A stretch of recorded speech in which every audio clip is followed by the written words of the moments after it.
Hello and welcome to episode 145 of MMO Weekly, presented as always by Chitty's Cheesesteaks. I'm Sal Manzo, joined by John Luke Chaparro and Chris Bellows, filling in for Matthias tonight. Guys, we were going to wait a little bit, maybe do a show next week. The Mets have lost 6 straight games. They're 13 games under 500. They're not very good. They now cannot field the ball to save their lives. That's a new one. The guy they traded Brandon Nimmo for to shore up the defense made a bunch of errors the other night. He's on the IL now. Francisco Lindor came back. He made an error coming back. I guess, we got to get back in the swing of things. People are saying Juan Soto and Francisco Lindor don't want to play together. It's madness. And the Mets fired their manager today, so we're on the show. Carlos Mendoza is out as Mets skipper. I think, as everyone would probably agree, it's about 2 months too late. He's been a dead man walking. We knew he did not have a contract after this year and was not getting renewed the way things were going. But David Stearns, Steve Cohen, someone fell on the sword finally. I think this week really put a nail in the coffin of things, just how sloppy the Mets played and how bad these losses were the last few games. So Mendoza's out. I said it today in kind of my instant reaction. He goes from being a finalist in the NL Rookie of the Year in 2024, 2 games away from a World Series, and somehow regresses, becomes worse. Game speeds up on him, it seems like, the last couple of years. He hasn't been able to make a good move in game, really, to save his life, it feels like, since 2024. This team has been lifeless for a while. They play sloppily, forget these errors. I'm thinking of Ron Darling now, talking about former Met David Peterson. He got traded. We'll talk about that, too. But just not backing up bases, just little things not being done well by a team that is the highest payroll in the sport. And that's just simply unacceptable. And obviously, David Stearns was not going to be fired for this yet. I'm sure the seat is getting hotter and hotter for him now, though. So Mendoza's out. 206 and 199 career record in 2+ seasons for him. And the carousel of managers for the Mets keeps on spinning. So we're here, guys. We're talking about it. So Chris, start us off here. Your thoughts on Mendoza getting the can way later than anybody thought was going to happen. I just thought it was peculiar. We had a roundtable today where all the writers got together and we really discussed how we felt about Carlos Mendoza getting let go. And it just seemed like there were so many points in the season where he should have been let go and he wasn't. And for some reason on this Friday, June 26th, he was let go. They had a 12-game losing streak in April where they could have canned him. They decided to keep him and they doubled down on it, with David Stearns even having a press conference and saying, I like going to work with him and yada, yada, yada. And then they had a 5-game losing streak in May. And after that 5-game losing streak in May, I kind of thought, well, if they don't fire him here, then they're never going to fire him. They're going to let the season play out. They're going to see how they finish when everybody comes back from injury, and they'll reassess whether they want to bring him back or not. So I guess I woke up today pretty shocked that they let him go just because of the timing of it all. But, I've always been an advocate for letting Mendoza go. I didn't think last year was entirely his fault, and I wanted to see him get brought back and see what they'll do with the retooling of the roster. But the facts are the facts. He was 72 and 101 as a manager since June 13th of last season. It had been so bad for so long, and we're talking like among the Rockies and Giants bad. That's how terrible the Mets have been, to where you just needed to let him go. So it's such a weird timing for it to happen, and we'll see if Andy Green's the answer. We already heard that he's not going to come back next year as the manager, so this is a true test run of 81 games to see what happens here, and it's just kind of a continuous limbo for the 2026 Mets. Yeah, peculiar is definitely a good way of putting it, because it was so odd to just do it now. The point has been made, of course, like you said, where there were multiple points where they should have fired him.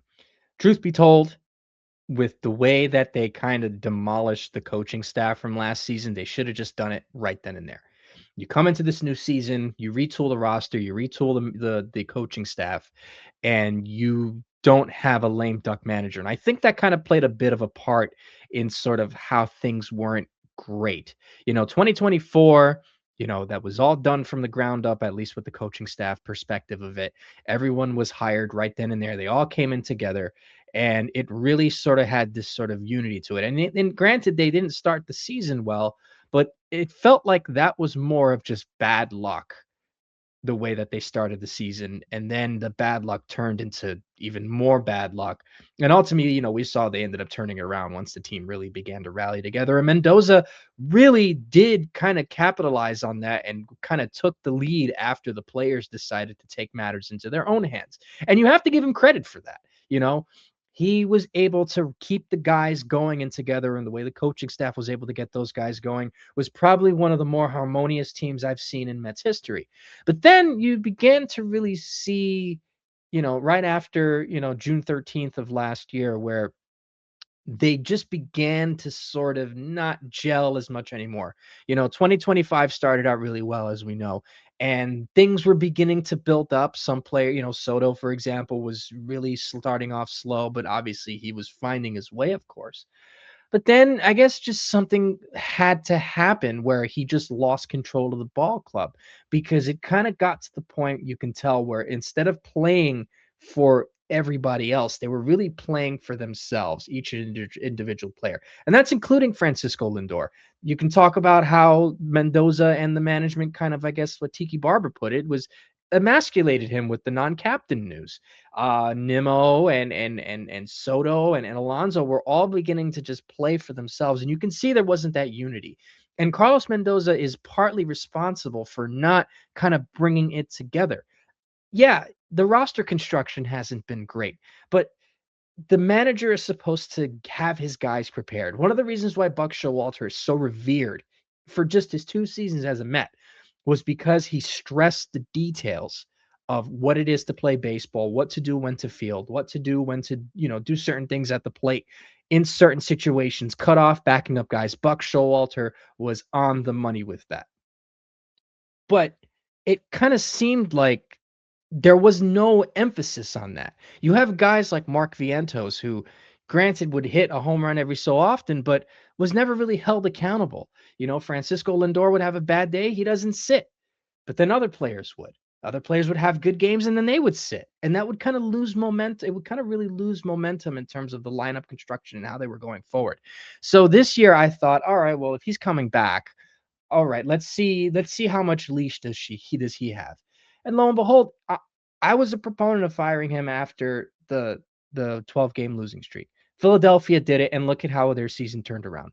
It's not a guarantee, but it's something that shakes things up. Who knows how different things could have been if Andy Green or Kai Correa or someone else had taken the helm back when there was still a remote possibility of this team winning. And look, if they're firing Mendoza now, I was shocked. I liked Mendoza, but it had to be done. And I guess this just kind of signals to me that they still somewhat believe that this team could try and make some noise. Is it possible? Yeah. Is it unlikely? Of course.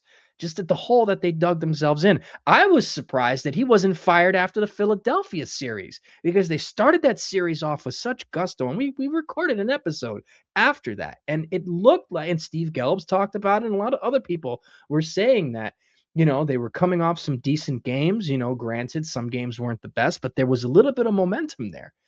And then they just dropped those 2 games in Philadelphia. Not just drop, they got demolished. The Phillies just completely eviscerated the Mets in every which way possible. And it would cut to the dugout and you'd see Mendoza there. And I'm not expecting him to break stuff, but he just looked like he didn't care. Every game, he just tend to kind of say the same thing, and he ran out of answers. So it's weird, but it had to be done. Late than never, but maybe what's the terminology I'm trying to look for? It's a day late and a dollar short.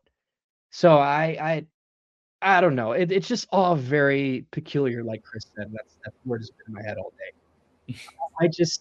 I really don't understand what is happening. Honestly, I really have to put myself out there in that way. Yeah, I mean, 2 points that you made. You brought up Phillies and Don Mattingly. Obviously, they Rob Thompson gets let go in May. They have Mattingly come in, and they're playing well. They did the same thing in 22 with Joe Girardi firing him and Rob Thompson taking in the helm and them catching fire. They went all the way to the World Series. I find it ironic. Obviously, the Phillies coming into town here now playing the Mets, and the Mets have this news of firing Mendoza when it should have happened in May. It should have happened around the time when the Phillies fired Rob Thompson. Personally, I thought after the Chicago series, when Mendoza did not put the runner on first base to set up the double play in extras and they lose that game, I thought he was out after the Cubs series in Wrigley in May. Obviously, it's not happening. I don't know if I necessarily agree that they think that they still have a shot this season. I think if they had urgency, it would have happened 2 months ago. Personally, I think what happened was this was so bad this week that Steve Cohen went to the powers that be, David Stearns, and said, either you're fired or I am, and you want to do it because you want to keep your job. If I was a betting man, which I'm not, I think the optics just got so bad that they could not sit in their hole any longer. Note to Steve Cohen, the fanfare's rubbing off now. We only hear from you when things are good. You like to tweet when things are good, but when the team's 13 games under 500, you're kind of in a hole and we don't hear anything. I don't love that. I think you need to address when times are going good and bad. They've now done that with the firing of Mendoza, but I think it was more they just felt they had to do something, and they realized this ran its course, and this guy can't, run the team the next 81 games. They're just going to have no shot. So to that, and the other point that you made, John Luke, just as far as the coaching staff, the guys that got brought in, the players, we were told cleaning house last year with that core group of guys, Alonso, Nimmo. I mean, I was a proponent of getting McNeil before that, but just part of that core, right? It was kind of thought or put out there that these players that they let go, these coaches they let go, Jeremy Hefner and the like, they kind of put them as the scapegoat, saying that this group is the reason why this team floundered. They put a whole new roster together this year. I think, again, David Stern sat on his 2024 laurels and said, I'm going to get low floor, high ceiling guys. Hopefully it works. It has not worked again. And now you're seeing there's no one to hide behind. This core is gone. Those coaches are gone outside of Mendoza before this. It still isn't working. You stink on ice. I hate to break it to you. And at this point, it seems like it's been an organizational regression, especially from a pitching side, not only on the major league roster, but down in the developmental level, which David Stearns was touted as someone at the developmental level to be able to develop, especially pitching. You saw what success he had in Milwaukee. We're not seeing that yet. Jonah Tong is completely regressed in the minor leagues. Not his fault. He pitched well last year, but this year he's trying to develop a third pitch. Seems like it's not working at all. Nolan McLean, the league has figured him out. He has not yet figured the league back out. He is struggling. His last half dozen starts, more, whatever it is at this point, he is not sharp. So, it's a concern. You have Andy Green coming in here before, after managing the Padres when they were bad. He's been this, I believe, the senior vice president of player development for the Mets the last couple of years. So that's partly on him. Questions that he should probably have to answer as well, especially if this is truly an interim basis. We need to see that some of these guys that you're supposedly being able to develop can show they can, going to have to come up here because you're trading everyone that's outside of McLean, Benj, Ewing, and Soto, and I guess Lindor because no one's going to take the contract. So these guys that come up that are going to play in an empty City Field for the next 2 months, you got to see what you got, and you got to prove that you're worth your weight as far as developing this team. So, like you said, it's very peculiar. Just they're in a peculiar spot in general. I just can't get over a manager that, again, 2 years ago was a finalist for Manager of the Year, was 2 wins away from a World Series, and 2 seasons later is lost. Feels like only the Mets could have that happen to them. You're supposed to only gain experience when you start out like that. But it seems like whatever reason for this franchise, they can never sustain success. And that seems like what Steve Cohen is now realizing, and I know he wants to fix that, but this team just cannot. There's little packets here and there, but they cannot sustain success. They cannot develop sustained success. I am surprised at the pitching because that's something historically the Mets have done well. But in general, they're not doing anything. If you want to have a one bright side, your outfield is set. So that's good. Ewing's a player, Benj is a player, you have Soto. That's only 3 guys. You got 6 other positions, and one of those positions, a different guy's pitching every day that you need to be competent. So until they can show that, it doesn't matter. It doesn't matter that you have a good bullpen when you have no leads. I don't really care. Same thing with Edwin Diaz last year. He barely pitched the last 2 months of the year because they had no leads. So you could have a great bullpen, but when you have no leads to show for it, it really doesn't matter. So the core of this team that was supposed to change, putting the ball in play, playing good defense, turning the wheel, so to speak, they're not there outside of a couple of guys. This isn't a very athletic team. So I don't know what Stearns was thinking with all this. I don't know if it's someone thinks they're smarter than everyone in the room. But I know that Pete Alonso posted 35 and 40 and 100 and 120 and played every day. I said that ad nauseum the last couple of years. don't, rush this guy out the door. You're going to miss what you have. And now you see in all these positions where they have revolving doors. It's embarrassing for a team that has a payroll like this and a team that should have the success that they have with the, financial muscle they have. It's a complete embarrassment. I know Stearns isn't going anywhere yet. I would assume that a general manager will be getting hired for this coming offseason, someone to be there to check him with this baseball decisions. But, it's a very weird spot that they're in. It's just every couple of years, it feels like it's a reset, and you just don't know where the Mets pivot, where they're going to go. It just seems like it's typical chaos here. Yeah, I'm glad you brought up the players, Sal, because, first and foremost, this all starts with the players. Sure. If they were all playing to the back of their baseball cards, we wouldn't be talking about Carlos Mendoza getting fired. But I think it's so important to stick to the players, not only just this season, but throughout the whole tenure of Carlos Mendoza's managerial status as the Mets manager.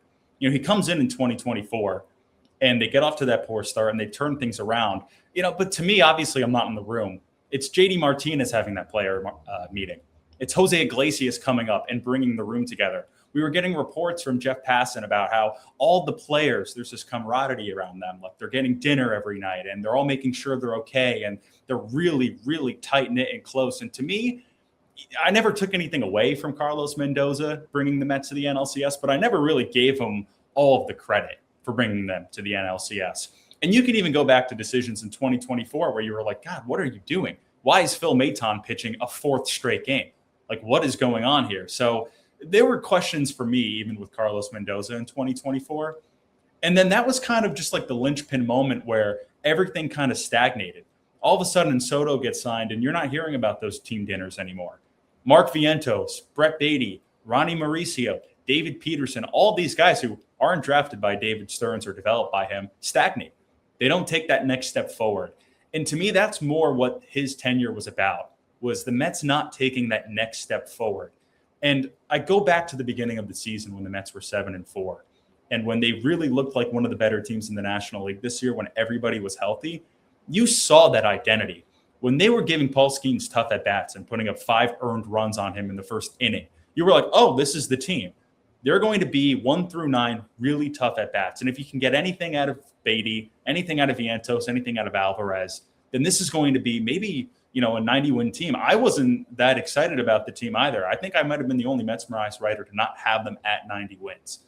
But I was saying, oh, wow, maybe I was wrong.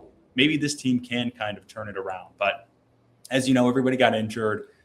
Nobody like Brett Beatty and Mark Vientos and Ewing and Mauricio, before Ewing got called up, had taken that step. So, yeah, I think it was just more about the stagnation of the players to me than about David Stearns or about Steve Cohen. And, what's going to be really interesting for me to watch throughout the next course of these 81 games is what changes under Andy Green and what happens with these players.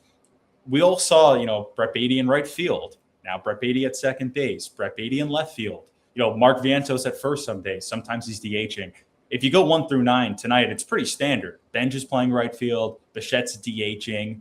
Jared Young's at first. Ronnie Mauricio's at second. Brett Beatty is at third base. So these are a lot of more guys that are playing their natural positions, and I wonder if that's going to be a point of emphasis tonight under Andy Green.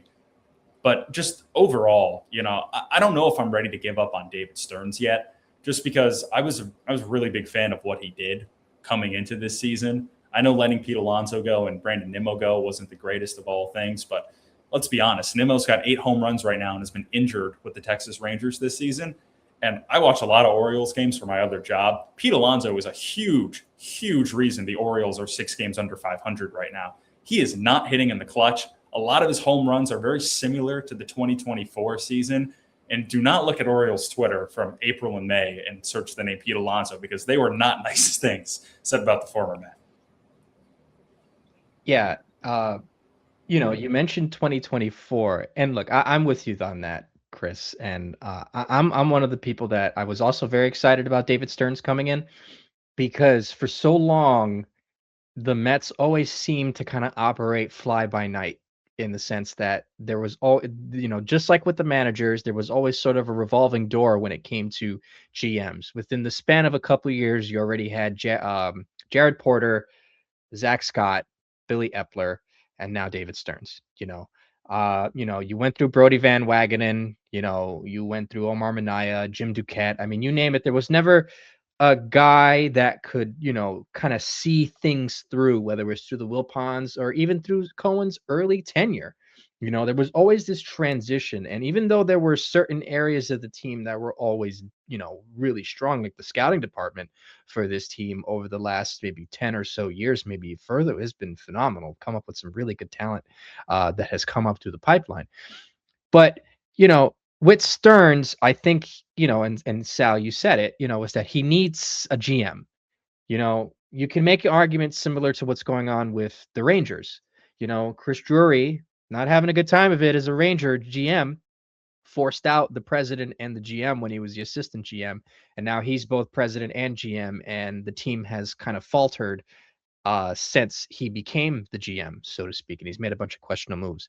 But David Stearns didn't get to where he is off of pure luck. There is clearly something that he's doing, that he's done, that works.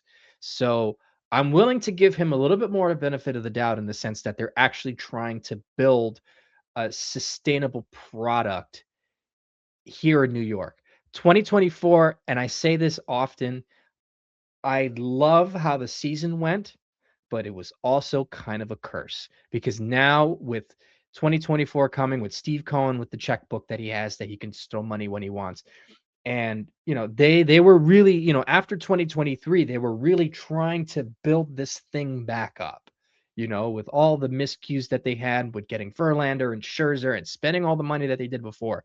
They were really trying to build it from the ground up. And Cohen said that from day one, that he's trying to build a farm system that can put major league talent on the field so where he doesn't have to spend copious amounts of money. And I agree with that philosophy to an extent.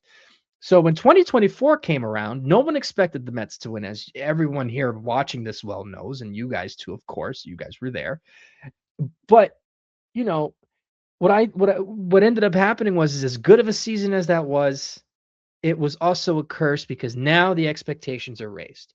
Now you have a team that, they have somewhat of a decent core and they can just run with it and see what happens.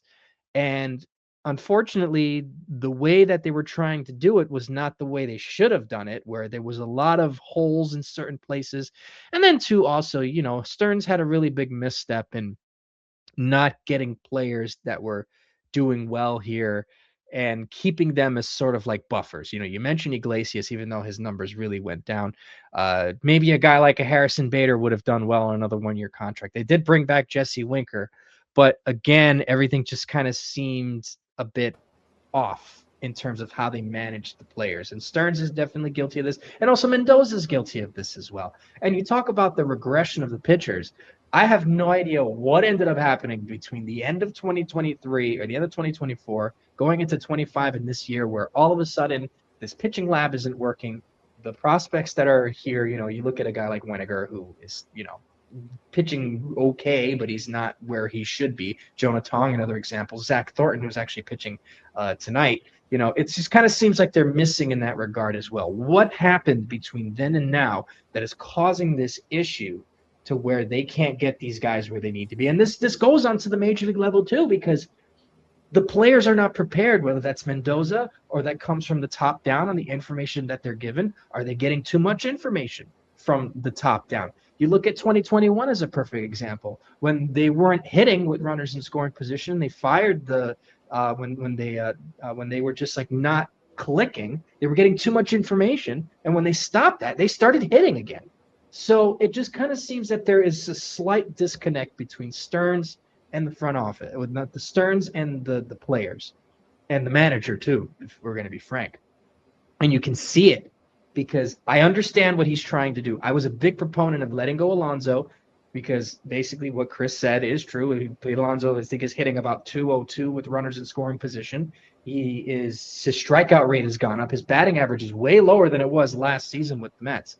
So, I have people telling me, oh, well, yeah, he's got 18 home runs and 55 RBIs. Well, how much would that have helped if he's not hitting them in the moments where he needs to hit those home runs? And Nimmo, like you mentioned, Chris, and, he's hurt. So none of that would have helped. So I agree with that. But the issue that Stearns did was not getting consistent players for that position. I understand why they signed Polanco, but he should have been more of what he should have been the guy at second base instead of Semien. I understand why they traded for Semien. It wasn't my favorite trade, but I get it. Maybe they should have had somebody else, or maybe they should have just let Nimmo go for peanuts. So there seems to be this sort of disconnect on what the plan is, and then having a backup to kind of supplement that. Because then now you're having to rely on guys like Mark Vientos, who can't hit the broadside of a barn. Brett Beatty, who has regressed. Where is this regression coming from? Why is it happening? And are they going to be able to fix it? Because this could affect Carson Bench. This could affect AJ Ewing or anybody else that comes up. Who knows? But there's a disconnect, and something's not clicking. Where is it? Who knows? I want to stay on a couple of points quickly, John Luke, because I thought you brought up 2-3 very good points.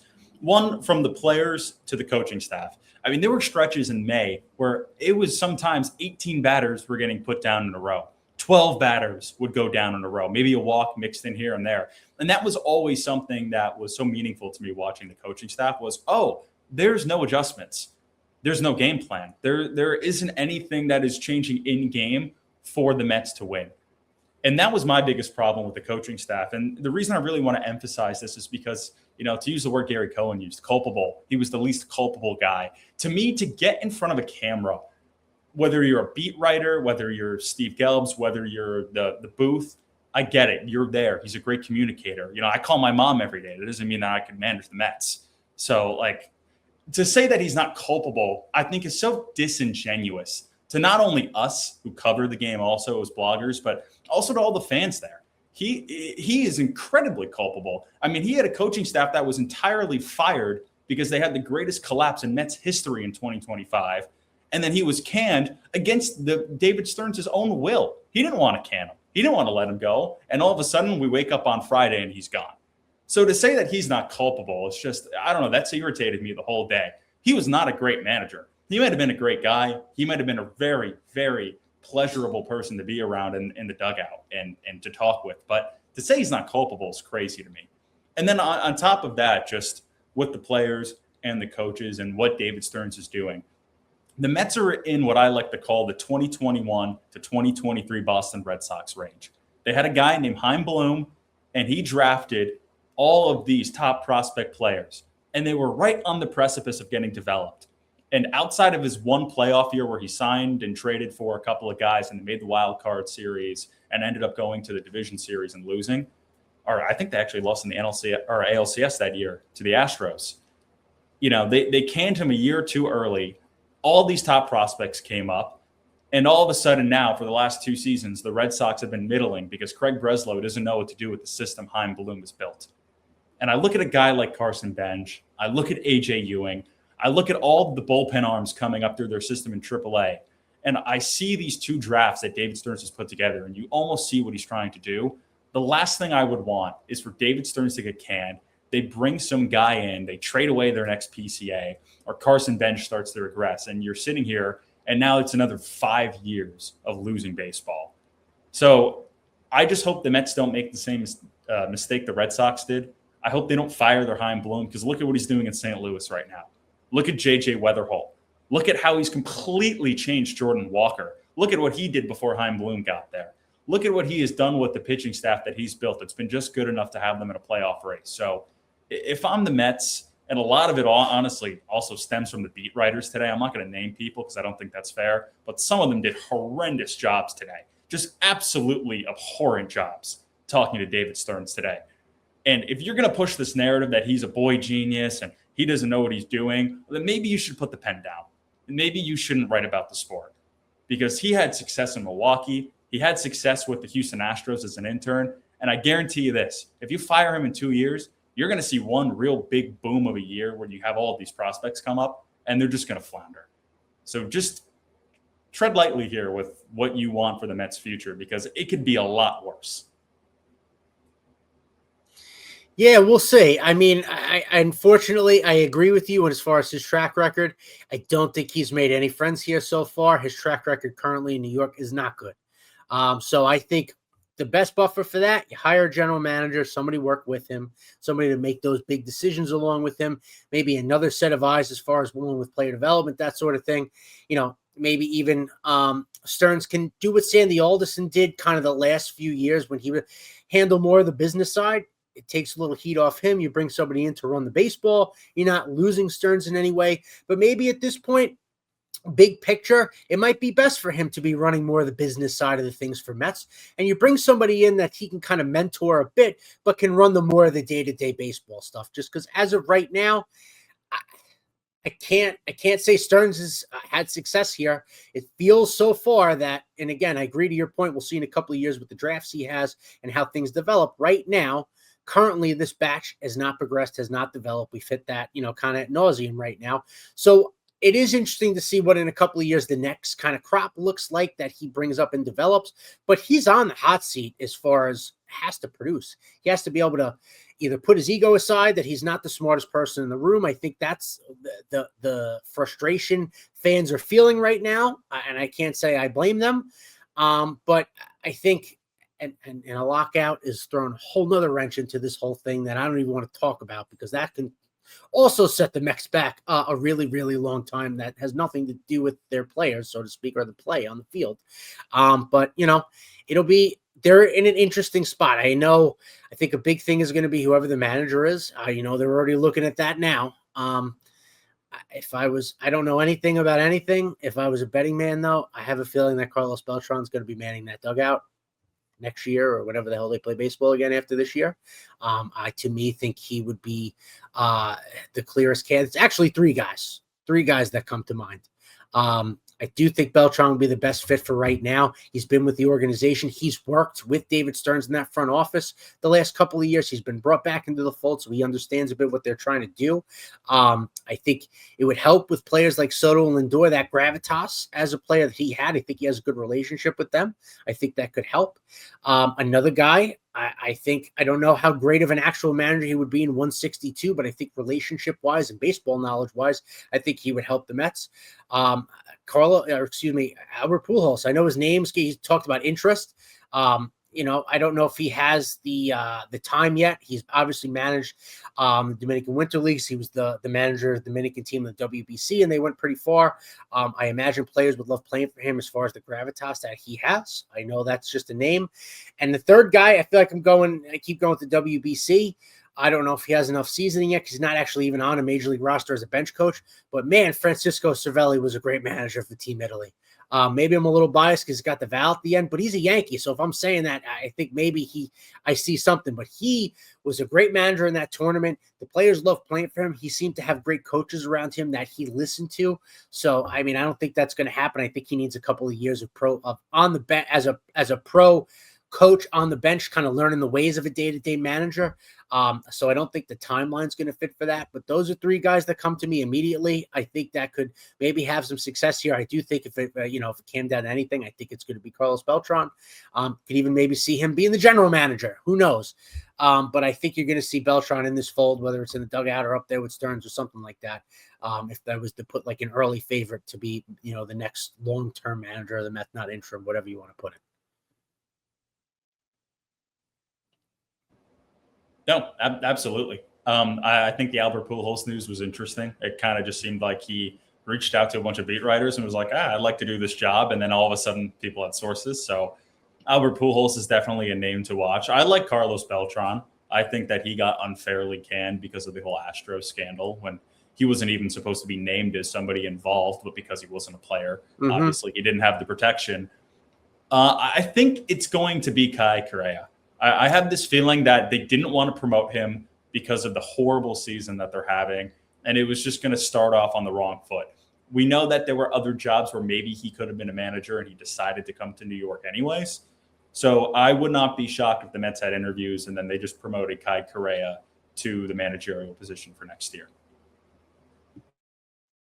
Yeah, Beltran is definitely a name. That's one, me personally, I would just love, but I'm not entirely sure how much he would want it. I think Beltran would like the Beltran to GM thing. I think would make more sense in this regard because he would have more control over what's gone on, and I think he's established a pretty good working relationship with David Stearns. But also, you can't take out the fact that being that he is bilingual and that he's able to speak to the team and to the players in a way that a player would, he can really make that connection with the ball club.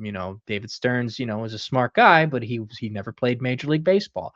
And you're beginning to see this trend of ball players outside of Craig Breslow, presumably, is that a lot of these guys who played baseball are really good general managers because they know how to toe the line between the managerial aspect of it and also the player aspect of it. I mean, look at Chris Young. Chris Young seems to be doing a somewhat decent job in Texas. He's highly regarded to a degree. So, there's a good, Buster Posey with the San Francisco Giants. Obviously, they're trying to tear everything down and bring it back up. But, a lot of teams are beginning to go into that direction. I wouldn't mind Beltran being the manager. One name that comes to mind, you mentioned Kai Correa. I thought that was going to be the guy they were going to bring up, but if they bring up Kai Correa, he's essentially a lame duck because, is he going to go back to being the bench coach when they bring in someone else? He's probably going to get a taste of the liquid and want to be the guy. So he's probably going to interview, but it's better for him to be the bench coach for now. Andy Green might end up getting a possible, they say that he's going to go back to the front office next season, but if he ultimately does reasonably well, you have to consider it, being that he would probably have the most manager experience in terms of the current crop of what they have right now. Another name, obviously, if you're going to talk about managers, you're going to have to talk about Alex Cora. There's a, Puerto Rican connection there. Sure. You can't deny that. Joe Girardi will probably get some consideration again, even though I don't think that would be a really good option. Rob Thompson seems like a name that they might go for, considering how well he handled his time in Philly for the first couple of years. And then the Pujols connection too, it's very similar to Beltran. And then also maybe Yadier Molina is also a name, presumably, if he doesn't end up with St. Louis at some point. I feel like this team needs a guy. I think the perfect manager for this current team would be a Pat Murphy-like guy. Because when Craig Counsell left the Brewers to go to the Cubs, everyone was trying to figure out, well, who can we bring aboard? And they brought in Pat Murphy, who paid his dues and ultimately really kind of kept that train going. He's not only a great communicator, but he also understands analytics, but he's an old school guy. So the Mets need a guy like that. Can Albert Pujols be that guy? I'm also thinking of a guy like Mike Schilt, who, is sort of that in between of, communicating old school versus new school philosophy. They need a guy like that. Shoot, I'll take Mike Schilt right now, if anything, because he always seems to have a good rapport with his team. Obviously San Diego is not a really good place to evaluate a manager because you have two of the biggest, let's just say, ego-driven ball players in the league that kind of ruin whatever happens over there, and Manny Machado and Fernando Tatis Jr. So they need a guy like that. I think personally, if it's not Beltran, I've also heard somewhere that JD Martinez could be a possibility when he ends up retiring. He hasn't officially retired yet from what I saw. Maybe I'm wrong, but JD Martinez, they brought him in as a special advisor. Maybe he's a name, but ultimately, at the end of the day, I think it'll probably boil down to either Beltran, which I think would be great if he doesn't become the GM. Alex Cora, he has the experience, and it would be even cool. It would be even cooler to have David Stearns, Carlos Beltran, and Alex Cora sort of like the triumvirate, because there's a really deep baseball connection going from the top to the bottom, or from the bottom up. So there's a whole bunch of possibilities, but I am very curious to see what Andy Green does. I've heard that Andy Green is very tough on players, that he stresses fundamentals. Whether or not that ends up getting executed properly here in these 81 games remains to be seen, but it's a different voice. And, that's a guy you want to keep around in the organization. So I am curious, but that's just kind of who I think would end up, being who they go after. Yeah, I like Cora a lot. I think Cora probably makes the most sense for a team like this. They're filled out with superstar veterans. They've got some young guys coming up, and he's a known winner. The thing with Pujols that scares me is that, sure, he's a Hall of Famer, but he played in St. Louis and he played in Anaheim. What happens when shit starts to hit the fan here in New York? Is Pujols going to be receptive to that? How is he going to handle if, beat writers ask whether or not he should have the job or not? I don't know. Like, I don't think a guy like Pujols starting in New York would be the correct move for him. Even the way he spoke about it in some of the quotes where he was saying like, oh, I appreciate the fan base and I think that I could do this, and get your feet wet somewhere else first. And then maybe if it opens up later down the line, go for it. Beltran would be great too. Beltran, that would be a great story if he was able to come here, have winning seasons, and end up winning a ring. I mean, that would tie a bow on his whole Mets career. You never hear about 06 ever again. Also, just to add to the Pujols thing real quick, is Pujols was passed up for the Angels job to Kurt Suzuki. Mm-hmm. So that just kind of tells you maybe he's a little raw around the edges in certain things. And he would probably end up making a good manager because he was a very cerebral, very smart player. But for a city like New York, I think he needs to go pay his dues somewhere in St. Louis, Anaheim, or rather Los Angeles, excuse me, or somewhere that's kind of smaller, so to speak, before he can make the leap. We'll see. They're going to have a lot of choices because this team stinks, and they're going to need a manager, and they're going to need a general manager too, it seems like. Alex Cora scares me. He had trouble with the media in Boston. He kind of can be a snarky guy. I don't know how that would handle here to that same point as far as we talk about with Pujols. I don't know how that would go here necessarily, but I do think that's interesting, that Beltran to Cora pipeline there. That sounds interesting. I wonder if that would work or not, but we'll see. And have a lot of time to speculate about it because the Mets are not making the playoffs. If they want to make me look bad and play like 900 baseball the next couple of months, that's great. They could definitely do that. No problems. But my eyeballs are telling me this team stinks. They will be on the first plane back to their respective homes after game 162. And this team will be looking for a leader once again to be man in the dugout. Sustained success. The Mets need to find that. I don't know how it happens. I thought all more money than God would do it. That hasn't happened. So hopefully they can figure out another way, because this is just an embarrassment with what they've put into this team financially and the expectations, and to fall flat on their face like this 2 years in a row at this point is embarrassing. So we'll see what happens. Andy Green, good luck, my man. You're going to be part of, if anything, Mets trivia now for the next, infinity years after your 81 games here, and we'll see what happens. So wish we were talking about the team being good, but here we are. Guys, thank you for joining me. We'll catch you next week. See how Mr. Green does with a few games under his belt, if it helps at all. And as always, even if we don't want to and they're bad, let's go.